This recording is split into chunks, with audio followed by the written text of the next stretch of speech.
That idea from Seneca explains why so many people feel mentally exhausted today.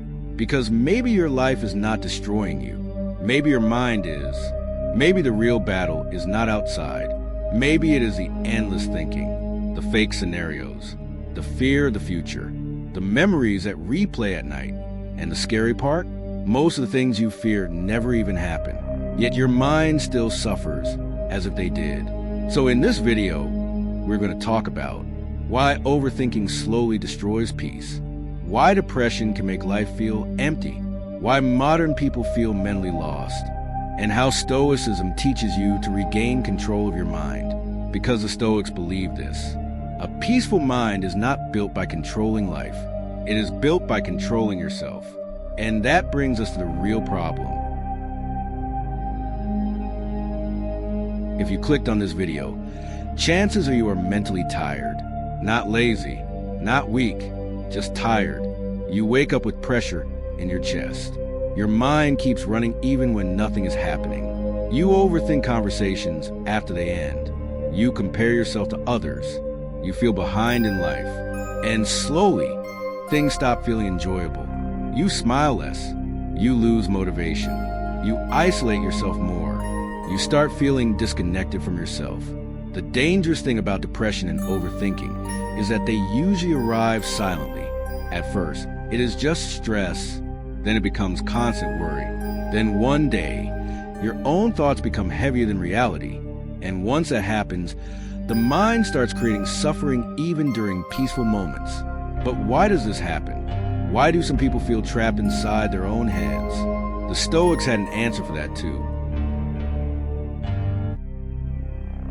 The modern world keeps your mind distracted all the time. Your brain never rests.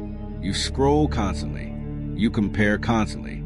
You worry constantly. And without realizing it, your attention becomes addicted to fear and negativity. Marcus Aurelius wrote, "You have power over your mind, not outside events." But most people spend their lives trying to control outside events. They want everyone to like them. They want certainty about the future. They want life to go exactly as planned. And when reality refuses to obey them, anxiety grows. This is why overthinking becomes endless. The mind keeps asking, what if something goes wrong?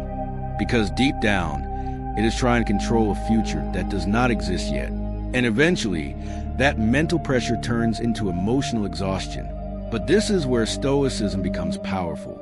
Because Stoicism does not just explain the problem, it gives a practical path out of it. 1. Focus only on what you control.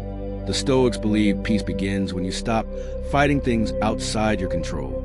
You cannot control the past, people's opinions, rejection, or the future, but you can control your actions, your discipline, your response, and your mindset. This changes everything. Because anxiety grows when you try to control the uncontrollable. Epictetus said, "Make the best use of what is in your power." Every morning, ask yourself, what is actually in my control today? Then focus only on that. But even after understanding this, many people still suffer from one thing, their own thoughts. 2. Stop believing every thought. Not every thought tells the truth. Sometimes the mind lies. One mistake becomes, my life is ruined. One rejection becomes, no one will ever love me.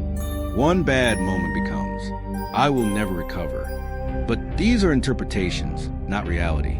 Epictetus said, "It is not things themselves that disturb us, but our opinions about them." This is important to understand. Your thoughts create emotional reactions. So if your mind constantly repeats negative stories, your emotions begin following them. That is why Stoicism teaches awareness. Observe your thoughts. Question them. Do not automatically obey them. Because once you stop feeding negative thinking, you create space for clarity. And clarity leads to action, which brings us to the next lesson. 3. Heal through action. Overthinking traps people inside their heads. Action pulls them back into life. The Stoics believe discipline is medicine for mind. So when depression tells you, stay in bed, move anyway. When anxiety says, you are not ready, start anyway. Take a walk. Exercise, read, journal your thoughts, build something meaningful. Small actions slowly rebuild self-respect. Marcus Aurelius wrote, "At dawn, when you have trouble getting out of bed, tell yourself, I have work to do." The mind becomes stronger when the body moves. And over time, those small actions create momentum. But Stoicism teaches one more important thing. Healing does not mean avoiding pain. For accept pain without letting it define you. Stoicism never promised a painless life. It teaches endurance. Pain will come, loss will come, loneliness will come. But suffering becomes worse when you believe pain is your identity. You are not your depression. You are not your anxious thoughts. You are not your darkest moment. Seneca said, "Difficulties strengthen the mind, as labor does the body." The Stoics believe hard times can shape stronger people. Just like fire tests gold, struggle tests character. And sometimes the hardest seasons of life are the ones that transform you the most, which leads to the final lesson. The Stoics never promise an easy life. They promise something better. A stronger mind, a calmer soul, the ability to remain steady while life becomes chaotic. So, if you are struggling with overthinking, if you feel mentally exhausted, if life feels heavy right now, remember this. Your mind can become your prison, but it can also become your freedom. One discipline, thought at a time, one action at a time, one day at a time. That is how people slowly rebuild themselves. And maybe this is where your rebuilding begins.